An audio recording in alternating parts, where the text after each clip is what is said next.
అధ్యక్ష యూనివర్సిటీ అనేది అందరికీ ఒక సెంటిమెంట్ తో కూడింది. ఆంధ్ర యూనివర్సిటీ నుంచి అనేక పారిశ్రామికవేత్తలు, రాజకీయ నాయకులు, ప్రజాప్రతినిధులు కూడా వస్తాం జరిగింది అధ్యక్ష.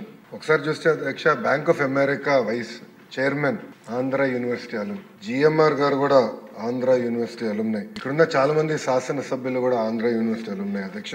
అందుకే గౌరవ ముఖ్యమంత్రి గారు నన్ను విద్యాశాఖ మంత్రిగా అపాయింట్ చేసినప్పుడు అధ్యక్ష చాలా స్పష్టంగా నాకు చెప్పారు, ఒక ప్రభుత్వ విశ్వవిద్యాలయం ఉన్న 5 సంవత్సరాల్లో ప్రపంచంలోనే టాప్ 100 క్యూఎస్ ర్యాంక్ లో ఒక్క స్థానంలో ఉన్న టాప్ 100 లో ఉండాలి అనే ఆలోచన నాకు ఆదేశాలు జారీ చేస్తాం జరిగింది. ఆయన ఆలోచన అదే అధ్యక్ష.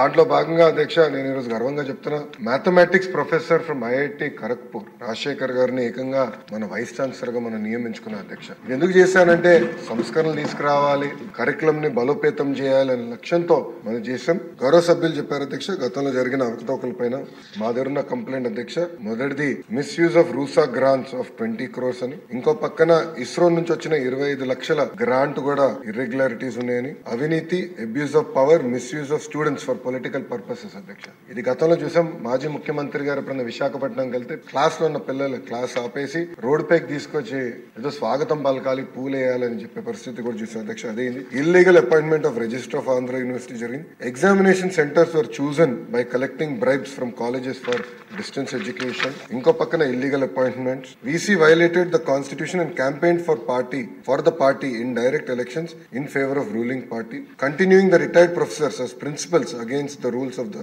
university. ఇంకో పక్కన అధ్యక్ష irregularities, violations against the norms and act provisions.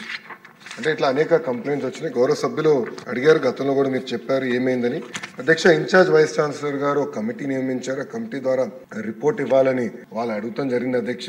అందుకే గౌరవ సభ్యులు అడిగారు ఈ రోజు ఎట్టి పరిస్థితుల్లో మీరు విజిలెన్స్ ఎంక్వైరీ చేయాలని. ఇది హౌస్ రిక్వెస్ట్ కనుక తప్పనిసరిగా 60 రోజులు అంటే టైం బౌండ్ పెట్టమని అందరు కోరారు. 60 రోజులు విజిలెన్స్ ఎంక్వైరీ పూర్తి చేసి తిరిగి ప్రభుత్వానికి పంపించాలని గౌరవ హౌస్ తరఫున ఆదేశాలు జారీ చేసి ఆ రిపోర్ట్ మళ్ళీ తిరిగి గౌరవ సభ్యులకు అందించే బాధ్యత ఒక మంత్రిగా నేను తీసుకుంటాను. రిపోర్ట్ వచ్చిన వెంటనే తప్పనిసరిగా కఠినంగా వ్యవహరిస్తాం, ఎవరిని ఉపేక్షించేది లేదని గౌరవ సభ్యులు తెలుపుకుంటూ, గణబాబు గారు కూడా చెప్పారు ఒక మంచి మాట, ఇంకొకసారి పొరపాటు చేయాలంటే భయపడాలి, అలాంటి యాక్షన్ తీసుకుంటేనే ప్రభుత్వ విశ్వవిద్యాలయాలు మనం కాపాడగలుగుతామని గౌరవ సభ్యులు కూడా మంచి సూచన చేశారు. ఆ తప్పనిసరిగా విజిలెన్స్ రిపోర్ట్ వచ్చిన తర్వాత గౌరవ ముఖ్యమంత్రి గారు టేబుల్ అని కూడా పెట్టి ఎలాంటి యాక్షన్ తీసుకోవాలో ప్రభుత్వం కఠినమైన యాక్షన్ తీసుకుంటుందని గౌరవ సభ్యులకి సభసాక్షిగా హామీ ఇస్తుంది.